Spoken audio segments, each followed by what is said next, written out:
Қоқыстан жасалған киім киіп жүрсіз. Тура осы көріп тұрған киімнің іші қоқыспен толтырылған. Оны мен сізге қазір дәлелдейтін боламын. Сіз осы видеоменен жақындарыңызбен бөлісіңіз, себебі бұндай киім адамның өмірі мен денсаулығы үшін өте қауіпті болуы мүмкін. Әдемі киімнің ішінде қоқыс бар екенін қалай білеміз? Ішін ашып қалсаңыз, осындай тігістерінің шетінен ақ қоқыстың барлығы көрініп тұрады. Егер де бұндай тігісі жоқ болса, қалтасының шеттерінен міндетті түрде қоқыс көрініп тұрады. Қазіргі кезде көп орын алмайтын өте шағын түткіш станоктардың түр-түрі пайда болды. Бұл станоктар түтуге жарайтын нәрсенің барлығын түтіп жібере алады. Сапасы мен қуатына қарай бұл станоктардың да бағасы әртүрлі болады. Көпшілікке топырақ шашудан аулақпын әрине, бірақ бұны сатып алған адам не істейді? Кейбір кәсіпкерлер таза өнімді түтуге қолданса, ал кейбіреулер өкінішке орай қала сыртындағы үлкен қоқыс алаңындағы түтуге жарайтын нәрсенің барлығын теріп алып түтеді. Ескі көрпе-төсек, кілем, палас, киім, ескі матаның қалдықтары, тіпті жұмсақ жиһаздың ағашынан басқасының барлығын түтіп жіберуге болады. Негізінде бұл қайта өңделген өнім тек осындай тряпка жасауға ғана арналған. Бірақ қазір біздің көрпе-төсегіміз бен киіміміздің ішінде жүр. 3,5 мың теңге дейсіз ба?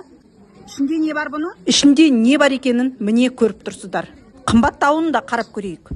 Алар қаншадан? 8 мың.